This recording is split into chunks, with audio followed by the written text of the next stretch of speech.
Hello, everyone, and welcome to today's SANS webcast, Achieving OT Network Visibility and Detective Controls in a NERC CIP World, sponsored by Dragos. My name is Carol Auth of SANS. Today's featured speakers are Tim Conway, instructor at the SANS Institute, and Jason D. Christopher, Principal Cyber Risk Advisor at Dragos. If during the webcast you have any questions for our presenters, please enter them into the questions window located on the GoToWebinar interface at any time. Please note that this webcast is being recorded and a copy of the slides and recording of this webcast will be available for viewing later today and can be found on the SANS registration page. And with that, I'd like to hand the webcast over to our presenters. Awesome. Thank you very much. So again, my name is Jason Daniel Christopher. So I will be joining with Tim Conway, the amazing Tim Conway, today to talk about a really interesting and timely topic, I think. Just thinking through everything that we've been hearing from an industry perspective very recently. If you've been following along with anything, both in the regulatory space and the NERC CIP space, but also in the OT detection space, there is a lot of sort of confluence happening at the same time, churning through this discussion of what do we do in our OT networks and how do we detect certain things inside those environments. So today we are going to kick off with a conversation about the NERC practice guide that was just released. So if this is something that's brand new to you, and it's really hard to always level set with hundreds of people joining these webinars, exactly what background you have or what is it you heard or have not heard. So we're going to try to level set across multiple things simultaneously. This first one will be about that NERC practice guide that just got issued. And then Tim will go into a discussion about the SANS white paper that we were able to sponsor here at Dragos, asking the question of what does it look like to put our sensor in particular, but again, looking at the entire sort of landscape of stuff out there into the NERC CIP environments themselves, into medium and high impact sites. If you're sort of debating what it is you can do with this technology, where it helps you in NERC CIP, and in many cases where it goes beyond some of the CIP requirements, what do you need to do to be able to leverage that internally? And then lastly, we'll talk about something truly exciting, which is Neighborhood Keeper program, which is part of the platform discussions that we're having to date with a lot of customers in the electric sector. With that, next slide, please. And if you don't know, if this is like your first one that you've talked to where you see both me and Tim going side by side and having a discussion about NERC CIP, and you don't know where to start in your NERC CIP journey, you may want to go back, way back, which feels like even though it was only 6 months ago, maybe 6 years ago, it's been a weird year for everyone, right? We actually did a conversation about the latest and greatest changes that were coming into NERC CIP.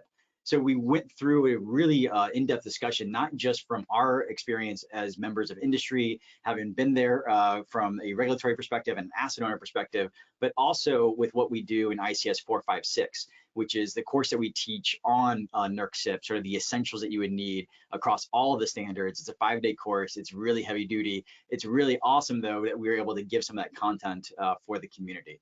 And just like that, we want to be able to continue with sort of that vibe as we get into this discussion today, which will explore at a little bit of a deeper level some of those things, again, just for OT detection. Next slide, because I don't think I can have a discussion around these sensors without actually discussing what the platform is. So the Jiggis Platform, if again you're new to this conversation here, it's something that we could actually deploy in the OT environment that helps utilities out understanding what is the assets that we have communicating. It will also look for malicious communications and sort of detect anomalies. And then we could also then kick that off with, well, what do I do next? Meaning that we actually have like playbooks, for example. If you detect something, what should you do? We can help you through that because it's not just about the technology. When you talk to us at Dragos, there is like a mini army of folks like myself who are subject matter experts in ICS security, really trying to figure out the best way to be able to help you out from a technology perspective, as well as some things that we do from services, as well as intelligence, just focusing on OT detection. You may have seen things like our year in review reports where we go through and talk about the latest threats, vulnerabilities, and what it is you can do to sort of improve your overall security posture. And with that, Tim, I will turn it over to you, sir. Thank you very much. Confirming you can hear me. I'm hearing an echo, so maybe if you can mute Jason. Let me test again. Yep, everything seems good. I'm going to activate camera and verify that you see me live and in person. Awesome. All right, so I'm gonna talk a little bit about the practice guide to start. And for sure, Jason, anywhere that you want to plug in, unmute, join, and if we're getting echoes while you're talking, I'll mute. Just a couple of things here. I wanted to cover kind of NERC and the guidance and the development of standards over time. This has been a very, very long process, kind of as industry has grown over the years and sort of understood the reliance on cyber digital assets and kind of the connectivity and interoperation across a number of our facilities and interconnectedness.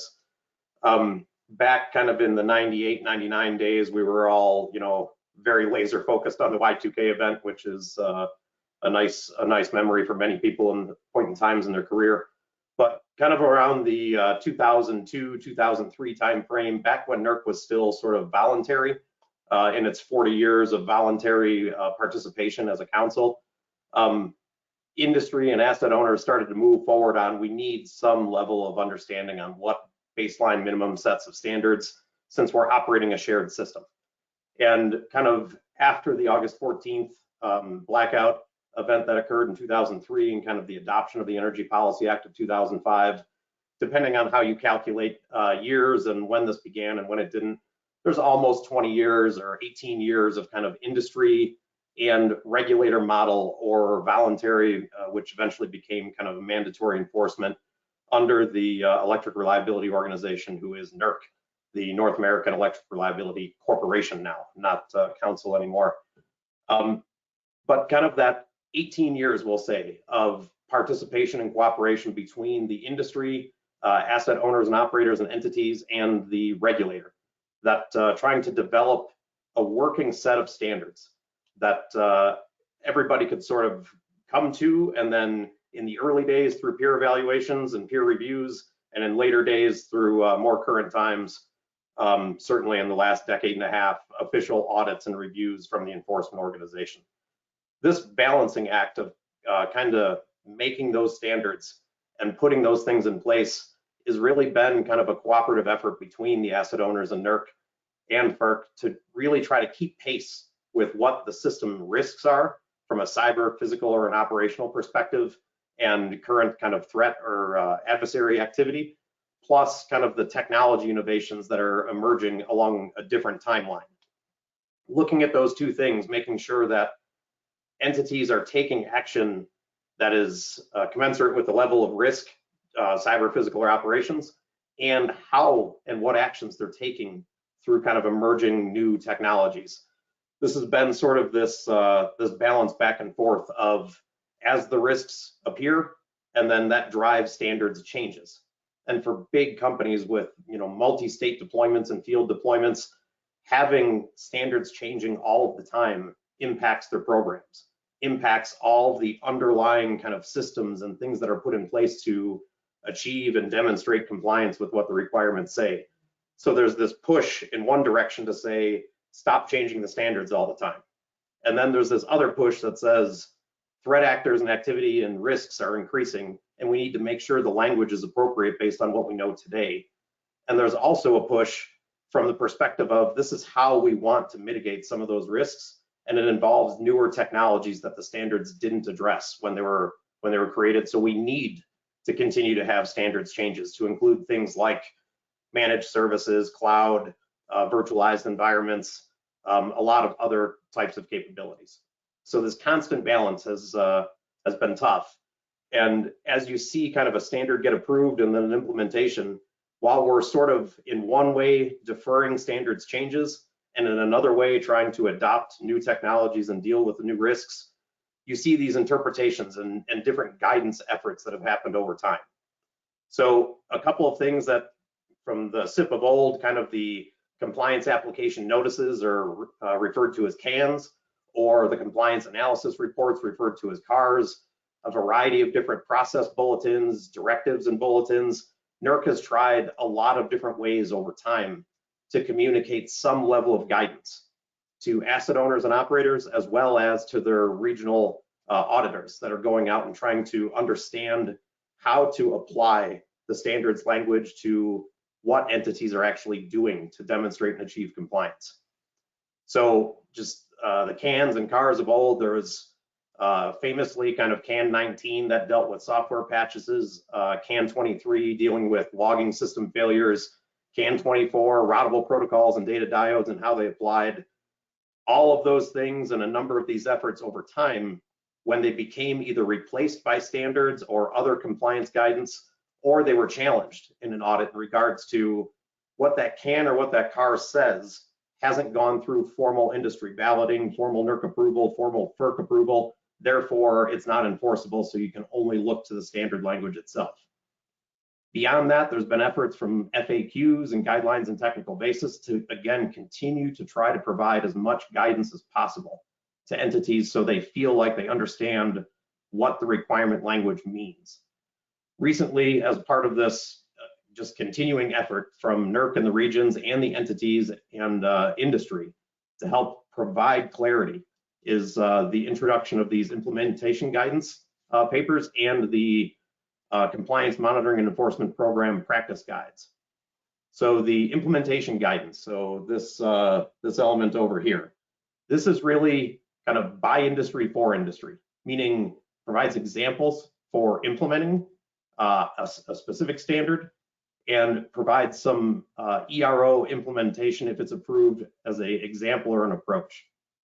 So a number of different organizations can kind of file to be a pre-qualified organization for implementation guidance. You can develop sort of an approach to satisfy a specific requirement. And then if that gets endorsed by the ERO, it will be listed in their CMEP process. Currently, there's about 20 different endorsed implementation docs, and those came from either the version 5 transition lessons learned program or other pre-approved organizations like NATF and other drafting team efforts. So this is an area where I would expect to see over time companies that are selling solutions that fit within NERC programs and providing specific kind of implementation guidance for requirement language where they apply. Moving over to the next example here, next resource for some level of NERC guidance beyond the standard language itself into the CMEP practice guides. So this is for the ERO, from the ERO, meaning the Electric Reliability Organization, NERC, has provided guidance for their regions and their auditors who are going out so that they can understand and have some consistency across the regions on what implementation and what compliance and what things they should be looking at for specific requirements. So as we dive a little bit deeper into those specific practice guides, here is a list of what's currently available.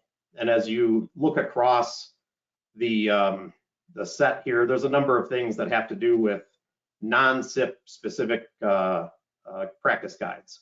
So other standards like TOP or facility ratings and system operating limits, but specifically the ones that pertain to CIP. So there's some out there on BES cyber system information. So let me find that. The cyber system information in regards to how you control access to it, and then some interesting language contained within this practice guide in regards to if someone gained access to it, that they also have an ability to use the information. And that provides some additional guidance and direction and sort of lets you enter into the mind space of what the auditors are thinking in regards to what they're constituting as access. While that's not a defined term in the glossary, it's not spelled out in the standards, but this practice guide on BES cyber system information gives you some indications to what the ERO is thinking and what they're communicating out to the regional auditors to provide some level of consistency. And without this practice guide existing, you may not have known that until the day of your audit, that this is what the auditors are actually looking towards. So these practice guides absolutely help provide some guidance into regards to what the auditors are looking for, what they're thinking, kind of what they're trying to drive from a consistency perspective.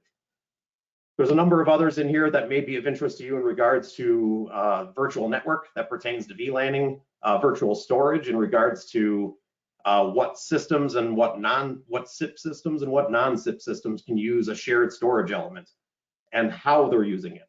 If it's through routable protocols and how that needs to be considered from an auditor team, or if it's direct from a host bus adapter down into a shared storage element and how that would be considered. Various virtual systems and hypervisors and how they're categorized and how they can be used. Lots of things to be obtained here, even down to very specific elements like this item here. in regards to a specific executable and what auditors should be looking at and thinking about in regards to logical ports and how those things are kind of, in some cases, hidden behind another process that is calling open logical ports. So when you're trying to define what logical ports and what listeners are, some things may be hidden behind a specific executable, and the auditors need to identify what is actually running and calling it. So what can be learned from the practice guide certainly is kind of pre-audit what your auditors are thinking and what they may be looking for and asking. So specifically here, we're going to be talking about on the practice guide side, this new practice guide that was released in regards to network monitoring sensors. And this was sort of pursued by NERC in association with the activity that's been happening under the Biden administration and the 100-day kind of push for additional visibility into critical infrastructure, making sure that asset owners and operators are not just investing in cybersecurity capabilities at the IT side of their organizations, where they may be doing a lot of very, very important things for business and for application and for personnel and financials and customer data, but also on the critical infrastructure side of their operational technology networks. So specifically, looking towards this practice guide that was released on network monitoring sensors, you have a couple of things that you can look to. So there is guidance on kind of the impact rating of the site. So a high impact control center, medium impact, this would apply to control center, generating station, or sub. And then some very specific implementations on transmission substations with span ports, as well as where you're bringing all of this data that's been collected. So looking at this from a impact rating perspective, looking at it from the perspective of guidance on how these things are categorized. So inside of an ESP connected to a switch, how you would treat this device that's doing collection. And in this guidance document being categorized as a protected cyber asset. Looking down and kind of walking through the practice guide, lots of guidance to the auditors in regards to looking at how the entity assessed these devices, whether this is a PCA, whether it's being treated as if you passed it through your BES cyber asset determination first, kind of how you identified and categorized these devices. Similar kind of in field environments, and where all of that data is being sent to a correlator or an aggregator outside of the ESP and maybe even much higher up in the architecture, declaring these devices that are receiving as an EACMS. Those various guidance elements on what is in scope of CIP and to what level is it in scope, because where it is in a high impact, medium impact, or low impact. And then specifically what it's categorized as from a applicable cyber asset, that translates into which requirements actually apply to these different devices. So you will have some requirements that apply to a sensor, some requirements that apply differently to, in the Dragos platform perspective, the site store kind of aggregator. And then across that, they will apply differently if it's at a control center, at a generating station, or at a field transmission substation. Also, a reference to how they apply at low impact facilities, where a number of entities may be implementing. So lots of information here in regards to what types of questions auditors will be asking, what types of things they'll be looking for to make sure that you considered in your categorization, and then the resulting applicable requirements for those specific devices. The last element here that I'll mention kind of on the span port piece, this is an area that has a long history across NERC from the beginning days of how do we treat devices that might be considered dual homed, where it's almost the opposite of this print, where you may have a communications front end or a telecommunications front end that is routable direct into a control center ESP routable environment. And then on the other side, it has a serial link that's talking out. And how do you treat those devices? How do you treat that serial connection? How do you categorize that device? There's been a long history of different interpretation requests, CANs, CARs, kind of auditor perspectives on this that's been communicated in various workshops. There's a variety of different things that have come up over time in regards to kind of data diodes, as well as, again, the reference to virtual storage environments and how that works when there's non-routable protocols or configurations that prevent it, like a promiscuous mode kind of tapped interface off of a switch.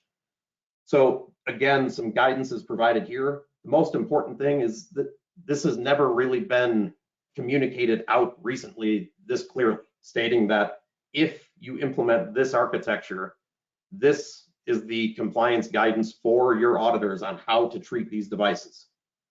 Specifically, if you have a span port element in the practice guide, it is indicating that this should be reviewed to determine if it has BES cyber system information, and should this be included as a EACMS or not.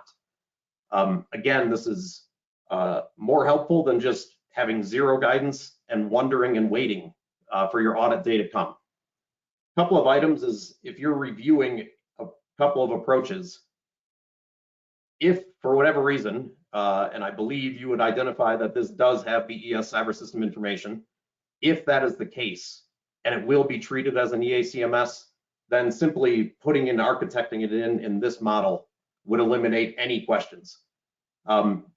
Really, the question comes in is if you determine it does not have BES cyber system information and you can configure it in this way, then you could exempt it from CIP applicability.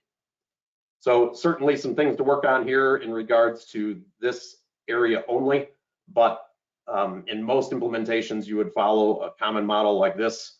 All questions would be removed come audit time. If you do have any questions or need for clarity, working with your region is your best bet. A lot of eyes around this. There's a lot of focus on how do we improve visibility into OT networks, and how do we kind of continue to move forward improving cybersecurity and reliability with the current set of standards that we have now, and that's really where this guidance comes into play. The big push for this, obviously, is on the kind of activity that's been happening across a number of different sectors, and the efforts from current administration and kind of this 100-day plan. I'm going to mute myself and turn over to Jason to talk about some areas here. Yeah, and you know, Tim, I think that you really did a fantastic job of highlighting just some of what those concerns would be. Understanding, I think, for a lot of folks, if you're not sort of a policy wonk and you're picking these things up with sort of the background context, knowing that this is, again, really focusing on OT specific network visibility. That's something that we just haven't had I'd say a robust policy conversation around until recently. So seeing that that's one of the focuses, that we're not talking about taking your corporate IDS and just like slapping it on there and saying, okay, it's all set, boss. That we're really talking about things that understand what's happening in the industrial control system environment, understanding the protocols, what's communicating to what, why, and how. That will really help out when we talk a little bit later, as Tim is going to, on some of the things that you can do with the platform in these NERC CIP environments.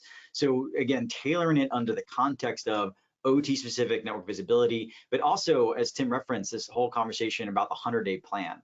That is something that's being sort of discussed from a very large level across industry, this 100-day push that actually talks about industrial control systems. I've been lucky in my career to be able to work for 2 different presidential administrations, and this is the first time that you're seeing something of this effort calling out ICS in particular, talking about OT in particular. Not just this sort of more vague discussion about critical infrastructure, while we have a lot of good focus points that we could talk about over the past 20 years at this point, looking at critical infrastructure, understanding the critical of the critical being the industrial control systems, and having that visibility so we can get to greater detection and therefore better responses and resilience at the end of the day, right? Keeping the lights on despite having a bad day is one of those goals that you're really highlighting when you say we're going to focus on detecting something here, understanding our environment better than we have before. The other thing, just to sort of highlight that I know that Tim just sort of discussed, is bringing in your regional auditors. I think it's something guidance that Tim and I always give if you have questions. And this is actually kind of interesting because when you're first sort of working through that, some utilities may be a bit hesitant. What they don't understand is that a lot of auditors aren't shy. They will give you some opinions. And so I definitely recommend really bringing that and internalizing that as part of your CIP program. Also, just sort of understanding that there is going to be this conversation about cybersecurity risk and compliance risk. where we want to be able to really decrease both at the same time, but sometimes those may be at odds. And when you look at some of those architectures that Tim pointed out, just sort of understand that the more complexity you have in your environment, the more compliance risk that you may have as a result of that. And so that's why I really enjoy that conversation about looking at those different diagrams, where it is that you'd want to drive down questions. Driving down questions helps drive down compliance risk.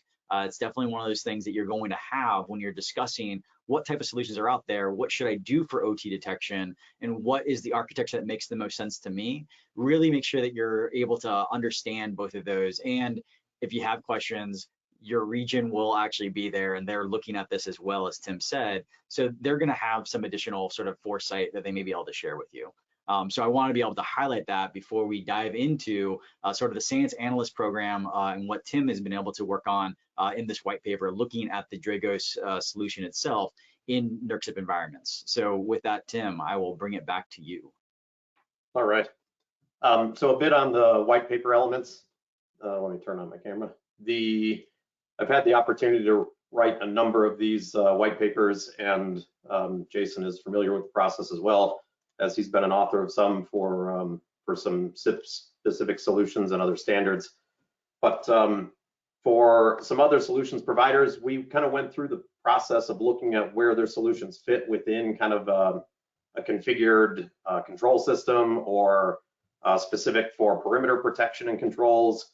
And we've also done some things that are not specific to a solution provider, but to all. For example, the last NERC CIP paper that I had an opportunity to write was really kind of over the decade and a half of working for a utility and having every kind of solution provider walk in the door.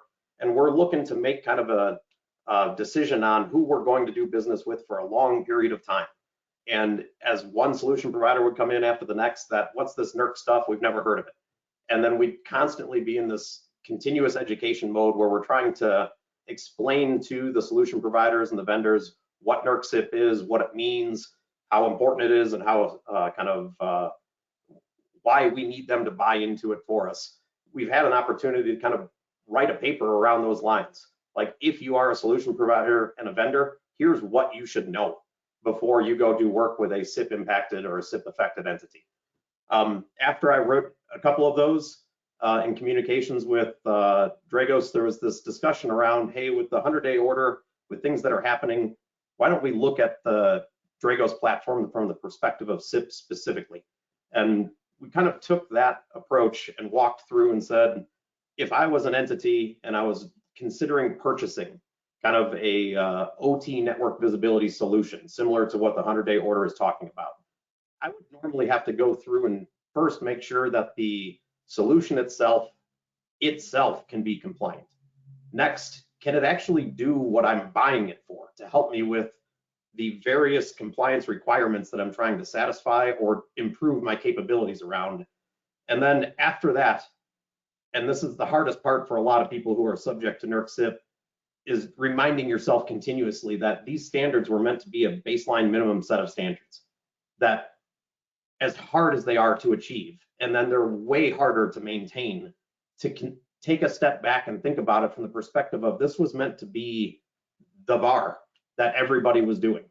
And absolutely, there's encouragement to go beyond it. So when you're looking at solutions, what can they do beyond compliance? What can they do beyond the things that you're absolutely first, does it comply and can it help us with our requirements? But what else can it do that may not be required, but it actually helps from a reliability and resilience perspective? Often as you're kind of in that mode and working through, there's a lot of different perspectives. And the key point here is to make sure that when you're doing a solution selection process, to make sure these different perspectives have a seat at the table. And as you're starting kind of with leadership who has to approve the capital investment and the purchase, but all of this is for reliability. You should 100% be looking at this from the operations perspective as well. And some of the things that we're kind of capturing here is it needs to be driven by operational needs and safety. And if, for example, this isn't kind of the OT visibility pitch, but if you're putting in a series of firewalls throughout your operating environment, so you can control what's communicating and how it's communicating, this type of discussion should come up. Like, what happens if that device fails? what happens to the communications? What happens to the process? If that technical device that you're putting in for cybersecurity purposes causes an operational outage, as soon as you walk into the root cause analysis meeting, you will likely be identifying how quickly you can remove all of those devices. So understanding kind of the operations perspective is key as you're thinking about different technologies and how you're going to integrate them. Looking at this from a cybersecurity perspective and kind of looking at this from this is cybersecurity and physical security and regulatory compliance. Those are just additional risk things that leadership is looking at and different levers of how do we manage, how do we address this in the way that is, as we're trying to provide safe, affordable power for our customers, how do we include these risks in what we're looking at? And the concern around our deployment. So you might be an organization that is with assets across 8, 9 different states. You may have other operations outside of North America. You may be looking at kind of hundreds of substations or dozens of power plant facilities or very, very large control center environments. And those deployments and integrating with that very dynamic environment could take years. So you're really looking for a partner from a leadership perspective to make sure that they're going to be, the product you're selecting and the solution you're selecting is going to be around for the duration of your project and many, many years later on the process side. As you move through these 2 elements, which a lot of organizations don't consider, they immediately start when they're looking at CIP from a cybersecurity and compliance. And I 100% encourage you to start with the leadership and the operations side in regards to what you're considering, why you're considering it, hearing the voice from leadership and hearing the voice from operations, and then start to drive down into the cybersecurity perspective and the compliance perspective. These 2 are the most common you will hear people talk about with NERC CIP. The security doesn't equal compliance and compliance doesn't equal security. Over time, NERC CIP has really started to move in a way where those statements get challenged. That doing the things for compliance for CIP have outcomes that improve cybersecurity in a lot of ways. If you're still kind of on the security doesn't equal compliance and compliance doesn't equal security, I would encourage you to go kind of understand what an active CIP program looks like and kind of what is required of organizations in this version of the standards. In older versions of the standards, versions 1, 2, and 3, where sort of entities identified what was critical, they could easily say, we don't have anything critical, and then do nothing, meaning 100% compliance, 0 actions taken. Now with the criteria-based, if you own something that looks like this, kind of an overall risk assessment across the entire North American kind of system, and the asset selection along those lines, there's a lot of things that are now driving. In order to be compliant, you've likely taken some security measures to improve where you were before. Even with that, there's still this kind of perspective from the cyber side of this team that's in place thinks this solution is the best solution. Therefore, that's what we should do, regardless of the compliance requirements. That the best technology should win. And the purpose of the standards is reliability, and the purpose of the standards is security. So we should be picking the best.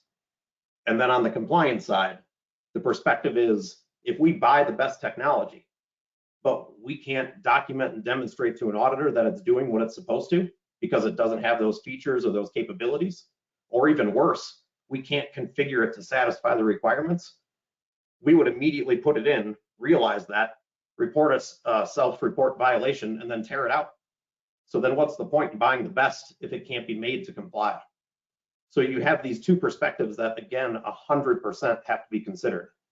I would start with operations, make sure you have leadership buy-in, and then move into this conversation between the technologists and the compliance analysts so that you can help pick the best solution for your environment. As you're looking at those things, you're obviously going to say, hey, this needs to comply with a particular set of requirements. Whatever we're buying has to comply itself. We wouldn't be buying something if it didn't kind of improve our cybersecurity capabilities.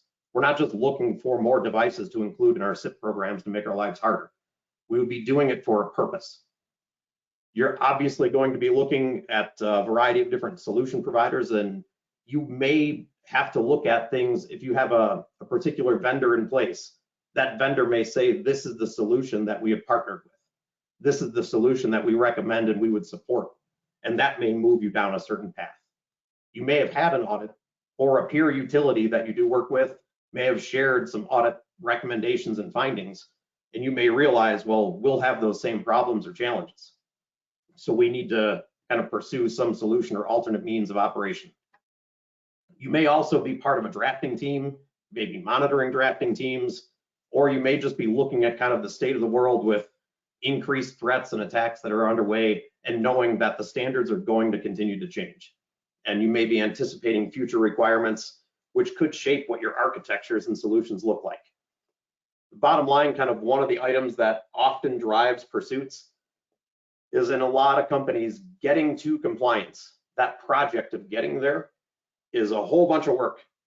And then when it's done, then they realize that was nothing compared to what they need to do to maintain compliance.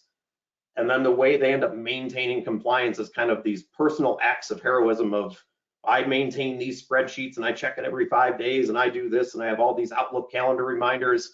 I use these different processes. I have my whole monitor covered in Post-it notes. And you're counting on those people and dedicated personnel, and that's how you're maintaining a compliant program. So having tools and solutions that do sort of active policy enforcement and kind of drive efforts is what will be pushed for from the compliance analysts. And on the cybersecurity side, tools that can automate what needs to be done and automate reporting will be pushed by the technical side. As you're looking for those different solutions, there's sort of a CIP gauntlet that you naturally go through. Kind of, hey, here's a whole bunch of solutions that we're considering, and we know we need to do something different, either for automation or a new capability, a new requirement has come in. We've become aware that our previous approach is unacceptable, so we're moving to an alternate approach. Kind of admitting you have a problem is step one, that you need a solution, you need assistance, and something is going to change. As you move forward kind of into this, we're going to pick a solution to help us with this problem. The first thing you have to do through the CIP gauntlet is, when we go buy something, is it going to make our problem worse? Is it going to do something that impairs operations? Is it going to do something that makes it harder for our technical teams to do their job? And therefore, as a result, security and overall kind of system maintenance might degrade? Is it going to make our compliance process harder? As referenced before, if you go and buy a product and install it and then discover, hey, we can't do the following requirements on this device, and we have no mitigation because the device can't perform those actions, you may find yourself in a self-report model, which then what is the mitigation for that? If it cannot do it, you have no means around it through the compliance language for per device capability or per cyber asset or your systematic approach, and you're really facing a violation that you filed, you may be removing the tool you just purchased. So ensuring that it doesn't cause more problems and that it's actually helping solve. As you move forward and you identify how can this product and solution help us with very specific requirements and very specific needs, you may find that it directly applies to a couple of requirements. And then it also can help you in other ways. There's a few places in the NERC CIP standards that talk about you will have one or more means of achieving the following. From a basic math perspective and from a compliance perspective, analysts and technologists and entities hear that as a 1 or more equals 1. So we're going to have one way of doing this. But from a security controls perspective, and as what we've seen from adversary actions where some of the security tools people are using have been compromised, that if you had additional detection capabilities, you would have been able to possibly identify that or see it, that your security tools were being misused against you. So having that 1 or more method will absolutely kind of go beyond the standards, but will absolutely help from some of these more advanced attacks. Once you've sort of decided that, hey, this solution provider will not create new problems for us that are unacceptable, they will absolutely help us automate and improve our overall program.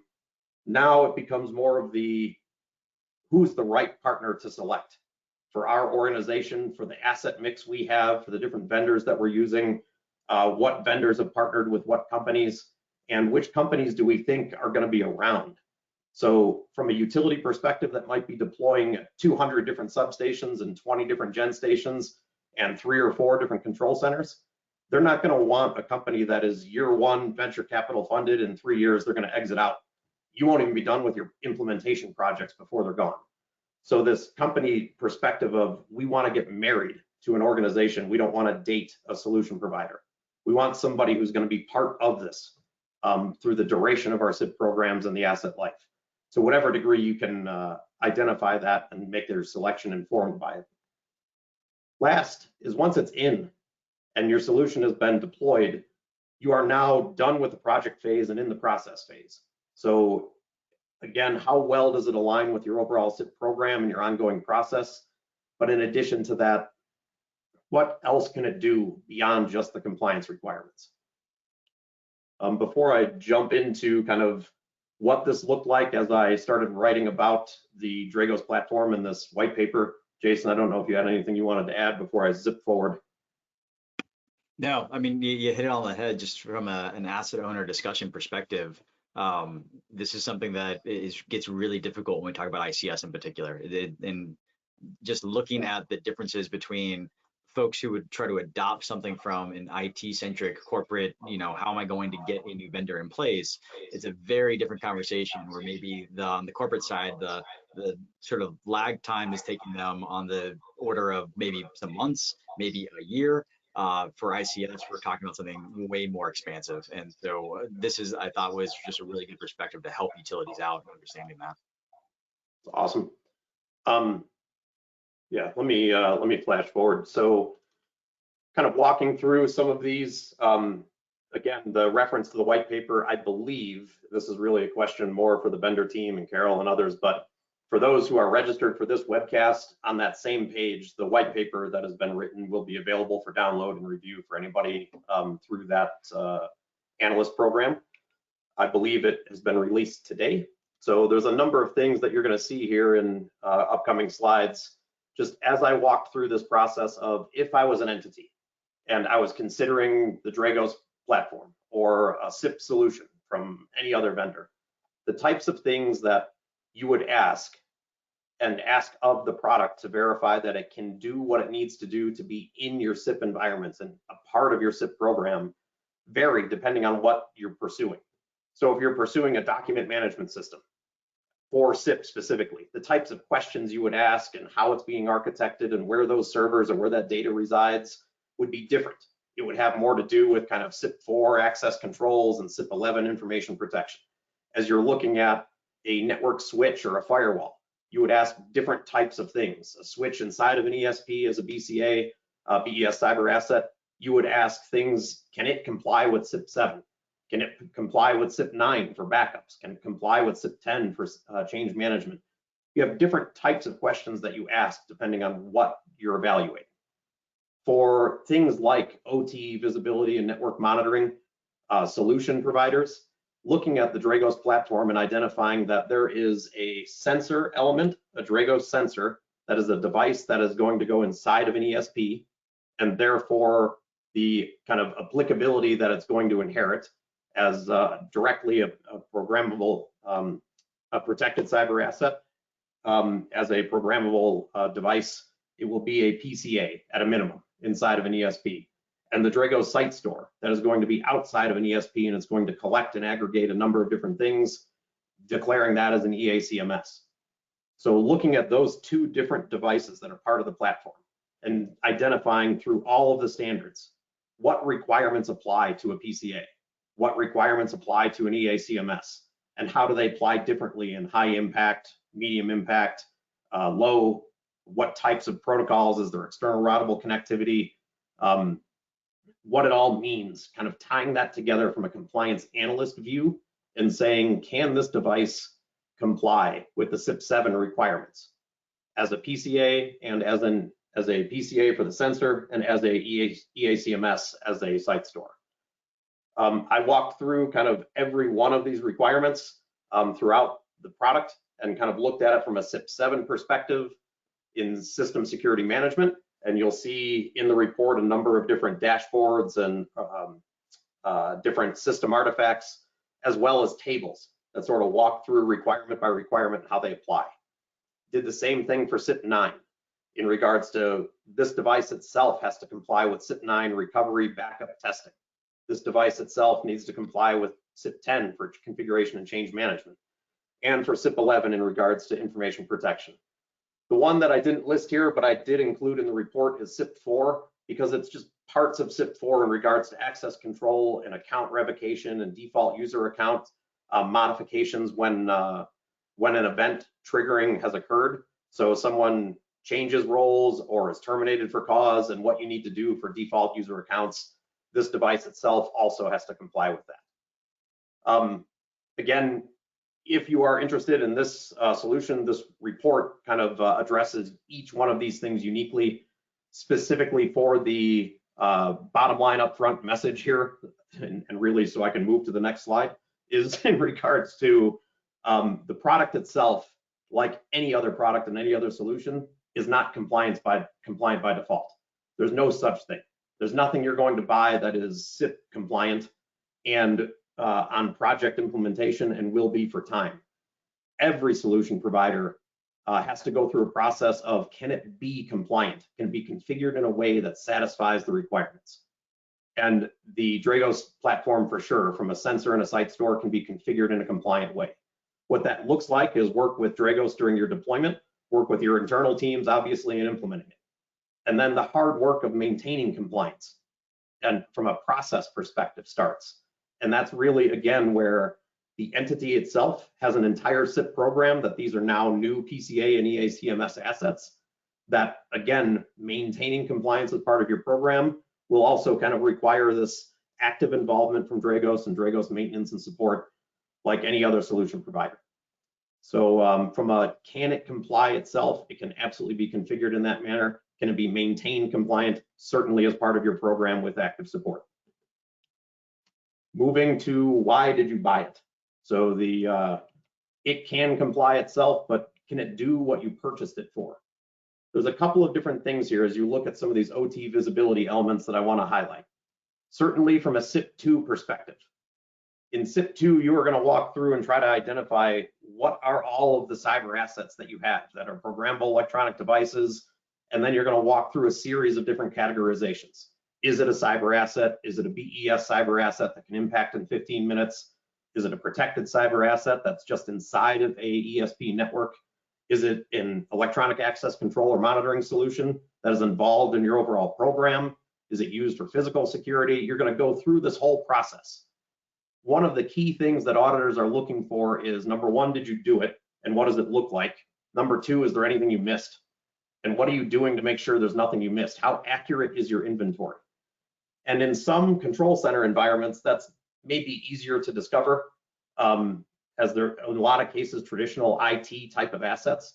But in power generation and in substation environments, saying you have a unquestionable, completely accurate inventory can be really hard. And having tools like this, if you're implementing an OT visibility tool for a lot of other reasons, also being able to see and have that asset map and who's talking to what and what segments are they in can really help from a demonstration of compliance perspective as auditors pursue additional questions. So not just looking at your cyber asset list, but asking questions along the lines of how accurate or what other things have you done to verify accuracy, and has this changed over time? Kind of with these timeline capabilities to demonstrate that this was the condition from the beginning of our audit period that goes backwards in time many years. It has always been the case. And if there was ever a change, it was synchronized with our CIP 10 program. Again, kind of looking at the individual details of those devices, extremely helpful as you're trying to find out what is this thing that's talking on our network and how do we find it. Moving beyond CIP 2 and kind of into CIP 5, one of the common things that you would look for from a OT visibility tool is kind of where are we going to put the sensors in for ingress and egress of our ESP, so we can look for malicious communications, which is a requirement of CIP 5, requirement 1.5. This is a natural fit for that in regards to malicious communication detection, different than a CIP 7 requirement where you're looking for malicious code. So here you're looking for malicious communications in and out of the ESP. And where you have sensors on the inside and site stores on the out, and you can pump a lot of that network detected and ingested data to the site store. This really aligns with kind of that R1.5 capability. Also, there's secondary elements where it helps is to identify, is there external routable connectivity, and is it all going through an electronic access point? Or are your sensors detecting communications inside of the space that are coming from third-party VPNs or legacy VPN connections that you didn't even know about and weren't tracking? Are you seeing communications inside this environment that didn't pass through an EAP, that didn't pass through your ESP firewall, that you're detecting on the inside? So this would help you identify an issue. It would be somewhat associated with requirement 1.2, but in many cases, entities can comply with 1.2 by just simply stating, here's our firewall rules, here's our approved in, here's our approved out, deny by default, kind of looking at everything that's going through an electronic access point. But this is, again, kind of going beyond that requirement and having an additional detective control that is identifying communications that shouldn't be there. Similarly with remote access, kind of the interactive remote access and system-to-system communications of CIP5 R2.4. Lots of capabilities here to ensure who's talking to what and is it sourced from an intermediate system where it's supposed to be. So lots of direct control capability and secondary demonstration and controls that could be beneficial in an audit to kind of prove a capability that you have when going through audit. And beyond audit, absolutely, from a cybersecurity perspective, tons of benefits. I only have two more to go through, kind of the CIP7 elements. CIP7 has a lot, but specifically we'll talk about the R4 components that focus on different event logging capabilities. So kind of the ability to detect successful logins on a logging side, detect failed logins, attempts, and access attempts on a logging side, and detected malicious code. So as those things are logged on individual assets to the capability that they have, being able to move those off platform for 90-day retention and for periodic reviews if you're in a high control center environment, very, very beneficial. So you're not going individually to each device to do reviews. Being able to pull them off and aggregate them, send them through the sensors within the architecture and kind of correlate up at the site store model. So whether that's through a syslog or through a direct Windows event log or ingesting SNMP events off the wire. Again, this is an area where kind of the Dragos platform helps.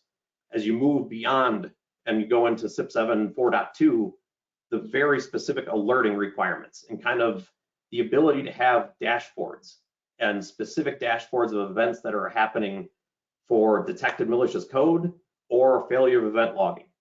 Again, this is through custom dashboards, building CIP dashboards along as these events occur, how they can help your demonstration of we have performed the following actions through the following capabilities in our system, and showing these custom dashboards that you have, custom alerts, custom detections.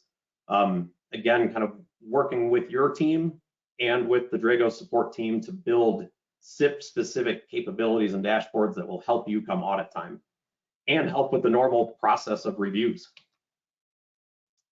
Last element is in CIP10, the change management standard, which is like the sleeper standard. It sounds like that shouldn't be a big thing, but it's where people are spending ungodly amounts of time because it is directly integrated with CIP7 for patching and for system modifications and when you have to update baselines and baseline approvals. Within the Dragos platform, there is baseline capabilities for assets. So kind of getting what is the normal OS installed, security patches installed, any custom software intentionally installed, building your baseline for certain endpoints, Windows workstations and servers may be fairly direct.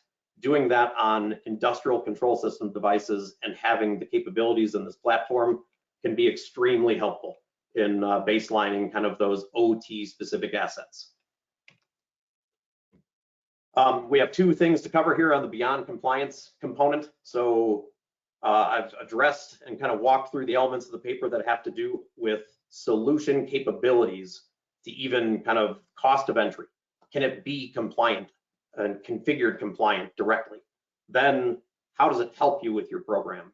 And now we're kind of in that stage of what else can it do that would be very beneficial. As you're looking to CIP 8 and kind of the incident response capabilities, there's nothing specific in regards to what you must do for compliance that I'm highlighting here, but there's a number of things that were really, really helpful with the playbook capabilities of the Dragos platform in being able to operationalize your response actions. I first saw something like this many years ago on a physical security system, where if a certain door opened or a certain alarm or a certain activity occurred, they would categorize it by site and site impact and risk. And based on how it's categorized on risk and what the activity was, then it drove up kind of a script of actions for the physical security SOC operator. And this is kind of that comparable on the IT OT side of an event happens and a detection fires. What do we do? From an operator perspective who's looking at it, a cyber operator, what actions do they take? And how does that integrate into your CIP program so that it's consistent and that you can track it and you know when you're supposed to trigger on notifications and how frequently you're supposed to trigger, how you're collecting the details of that event to maintain for the kind of duration of the investigation. This is very, very helpful along those lines. Again, NERC CIP standards are not prescriptive. They're not saying you must have playbooks, but when you have an event, not only from a cybersecurity perspective does this help, but it also helps if you have an event and you have to talk about that during an audit. So definitely encourage people to pursue those capabilities as well. I'm going to turn over kind of the second topic we wanted to cover. Jason, I apologize, we only have a few minutes left. We are going to handle questions in the overtime section, but we're going to talk about Neighborhood Keeper here for a little bit, which honestly is one of the most exciting things about the Dragos platform. We talk about it at the end of the paper and we're talking about it at the end of the webcast because it's not specific to CIP. So meaning CIP impacted entities have to deal with all the CIP stuff we've talked about. If they choose to voluntarily share information, that is outside of the scope of CIP, which is why we've saved it to the end. But it is one of the most exciting things for people who've been working in this space for some time. Jason, over to you. Thank you. No, and I agree. Actually, the sort of the tail end of both of those, the playbooks, I get really excited about because those are something that we can bring that ICS knowledge directly to as you're reacting and responding to an incident. But also now with Neighborhood Keeper, there's sort of this idea of being able to collectively, as a community, have a way to share these insights of what may be happening in your ICS environments in particular.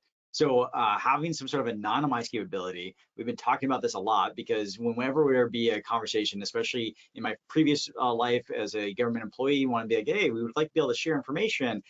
Can we just get a little bit more information about you too? Well, this is not going to have that sort of conversation because you as a participant in Neighborhood Keeper are actually anonymized as a participant, meaning that you can get the benefits of sort of a global community that should sort of get different analytics that may be firing down the hole, as it were, and all of a sudden you could start getting the benefits of seeing what else is happening out there, while also simultaneously not divulging the information itself about you. And so it's really kind of interesting to be able to get this community aspect, because one of the things I love about both Dragos and SANS is driving towards these community conversations. It is a free opt-in too. So this is actually an effort that came out of funding from the U.S. Department of Energy, a collaboration across the ISAC and Dragos to be able to provide these additional tools. So if you're interested and you've got a platform installation, easy opt-in process. If you want to find out more information, we can definitely share that. Again, sort of keeping an eye on time, knowing that we're coming across the clock. But I'd like to be able to show sort of what this could look like from an overall perspective. So maybe you should go to the next slide really quickly. You can see here, this gives you an example of sort of what this looks like from, well, what information of mine is out there versus what is it that I'm going to ingest. And one of the ways you can sort of think through this is that canary in the coal mine approach. Nobody wants to be the canary in the coal mine, but you'd certainly like to know if the canary is having something happen to it. And having multiple sort of participants across industries be able to say, you know what, we are seeing some sort of indicator of compromise hit our systems, and being able to share that across with, again, not divulging who is sort of going through what could be now their bad day. They're picking up the playbooks, working through something. Even on the Dragos side, what it is that we would be able to see is that analytic 3 fired. we would know what analytic 3 is, but we wouldn't necessarily be able to say, hey, that was XYZ participant, because we don't have that information. You see here, only the metadata gets shared across these different instances going into Neighborhood Keeper. So by the time we see sort of the data that comes out, it's the detection time, the analytic name being the indicator of compromise, and the participant sort of count, how many folks out there are seeing this. In this case here, we gave you a very simple example, blurring out conversations about the individual IP addresses, so the sensitive information stays inside your systems. It does not leave to be able to get further sort of discussed. And that, I think, is, again, really awesome from a capability perspective, to be able to get the benefits of seeing what other things are happening out there in industry, with also being able to information share broadly. We've really wanted this from a practitioner perspective, even as an asset owner previously, as a government employee previously. Everyone wants to be able to share information, but it's always so difficult because you don't want to have necessarily those specifics out there. And Neighborhood Keeper really helps solve that problem. The next slide, we'll talk about how we're collaborating with the ISAC on this too. So you can see here, this is actually a publicly disclosed information that's already out there. You can see our collaboration directly with the ISAC to be able to provide some of those Neighborhood Keeper analytics to the ISAC itself to help improve their capabilities, sort of from an overall analyst capability for the sector. So we really do sort of embrace this community. This is the reason why Dragos exists, being able to provide these community tools, and really proud of Neighborhood Keeper as an effort itself. So again, sort of added onto the functionality of the platform as you sort of have these discussions within your NERC CIP environment, knowing that there's actually a really sort of wealth of information you can tap into beyond sort of what's happening inside the platform itself in your environment on a global level. With that, I will turn it back to Carol to sort of close us out with quick Q&A in our overtime session. All right, I believe I'm going to try to walk through the Q&A. So we are officially at close of webcast. So for those who have to go, we understand this will be recorded. If you have questions that you're waiting to hear, we're going to try to address those now. We've been addressing some of them via just direct responses. There are a couple that I've sort of waited to the end here. But Carol, for your information, we're probably going to go 5 or 10 minutes over. So there's a couple that I've responded to. Let me move down into another. So I'm going to reword some of these, but we've all heard about the silly auditor or the questionable auditor. We have some partners that like to state kind of span tap aggregators can be seen as a way to bypass a firewall by a NERC auditor. With the document, the practice guide, our NERC auditors being trained kind of on how span and tap aggregators and other tools look like. Jason, I'll take a first crack at this, but certainly that's the point of a practice guide, is to provide some level of consistency and some approach that is, again, practice guides being made by the ERO for the ERO. The goal of a practice guide is to help communicate that across. However, so just as you think about what these things mean, so much of it is going to be program specific. So much of it is going to be implementation specific, and so much is going to be specific to your audit. So as much as these practice guides are trying to drive consistency on approach and applicability and questions to ask, your experience may vary depending on what you're doing and how you're using it and how you're categorizing it. If you remember, even from the practice guide kind of document, when using the span, there was kind of an assessment question of, is there BCSI? And if there is, should this be treated as an EACMS? If it is, then all of those requirements apply still. So again, kind of that alone is a significant, how is it categorized and what type of applicable cyber asset is it within your CIP program? You may also find that there's going to be follow-on questions along the lines of, we've configured it this way and it's going to a span port, which we followed the practice guide. Then they may say, so what would happen, kind of along your question of, could this bypass a firewall? You may extend kind of experience some questions from auditors of, what if you had to recover your BES cyber asset, your switch? At what point do you configure that interface in the way that you're declaring it?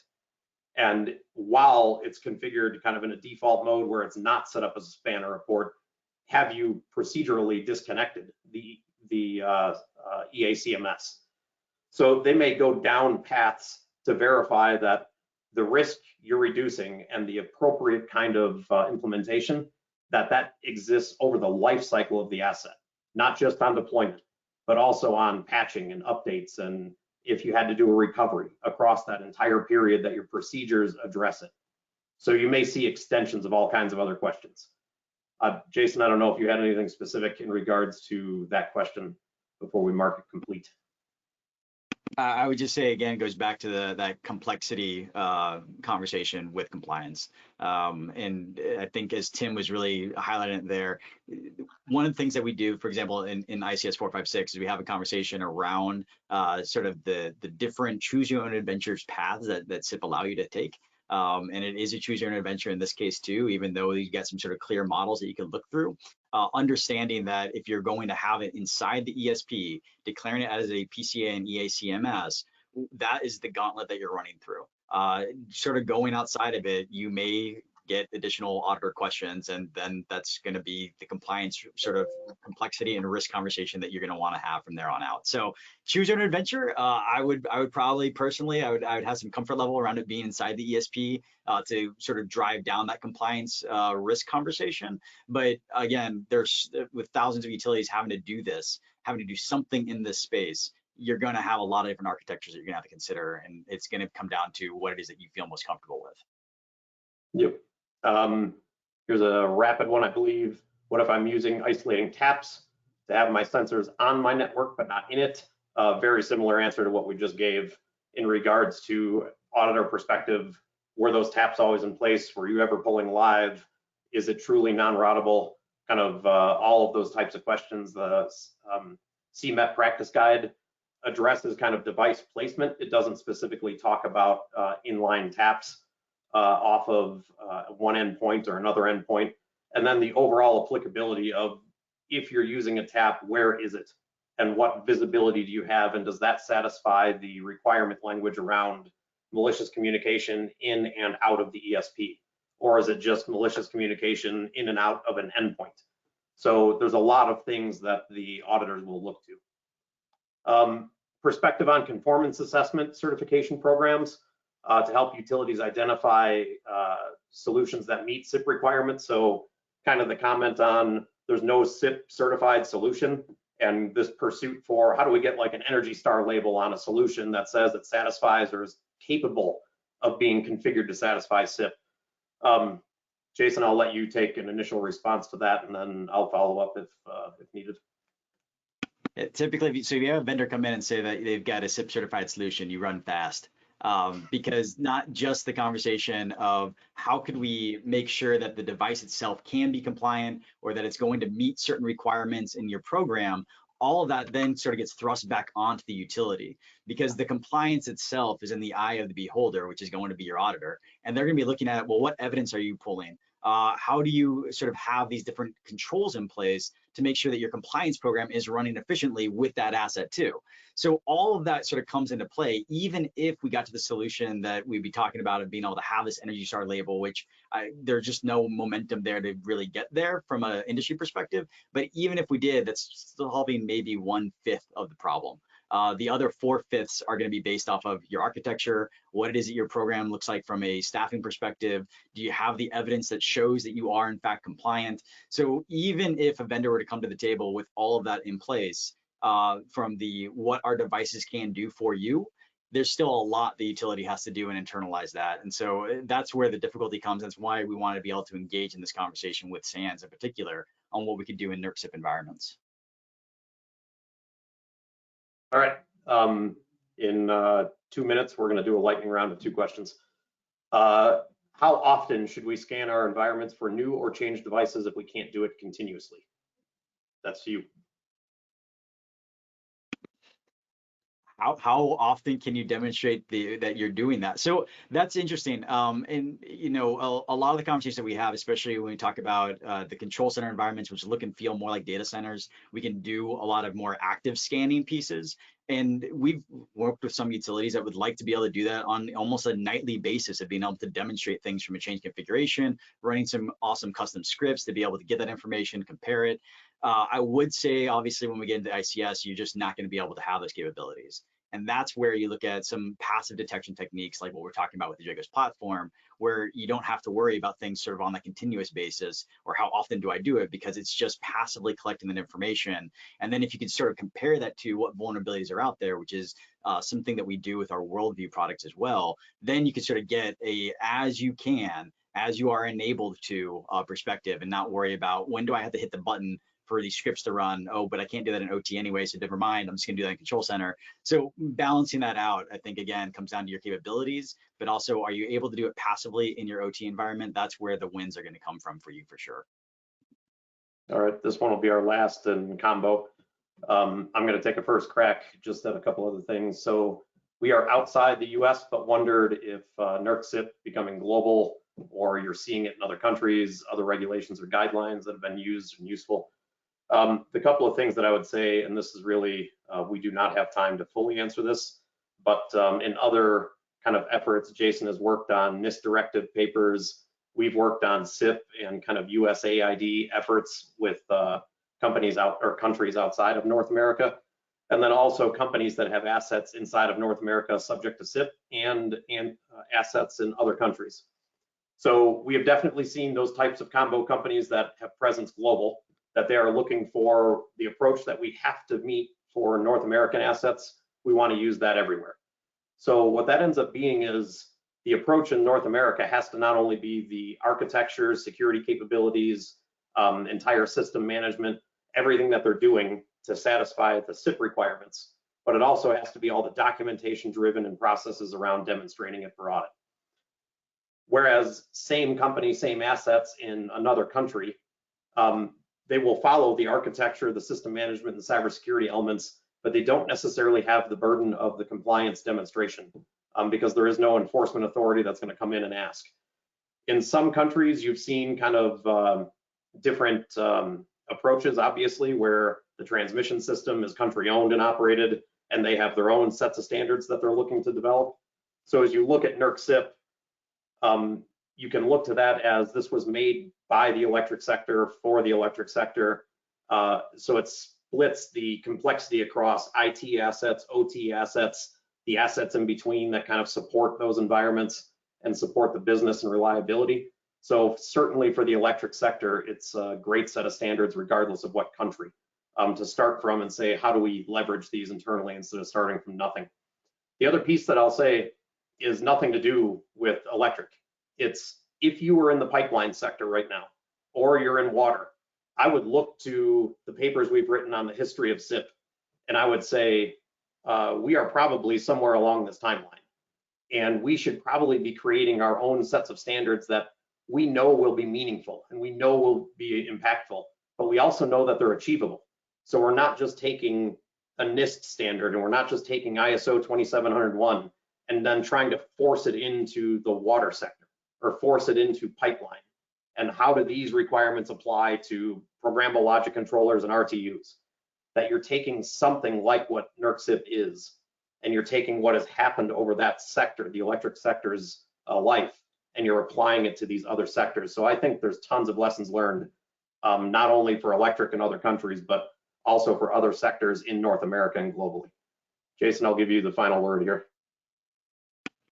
1000% agree. And having worked with other organizations that are in other sectors that want to be able to adapt CIP, it's actually somewhat easy because the only thing you really need to change is going to be CIP 002.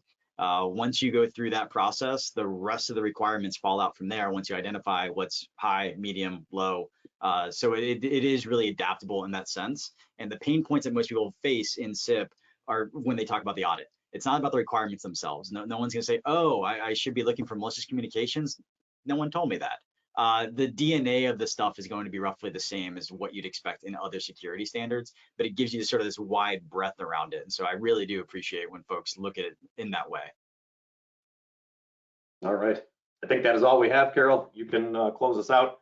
I would encourage everybody to go locate the white paper associated with this and read through kind of the process behind assessing a solution, and then specifically the Dragos platform and where it fits from a CIP perspective and for the capabilities beyond. Jason, it's been great presenting with you again. Enjoy the rest of your day. Carol, it is all yours. All right, thank you so much, Tim and Jason, for your great presentation, and to Dragos for sponsoring this webcast, which helps bring this content to the SANS community. To our audience, we greatly appreciate you listening in. For a schedule of all upcoming and archived SANS webcasts, including this one, please visit sans.org/webcasts. Until next time, take care, and we hope to be back again for the next SANS webcast.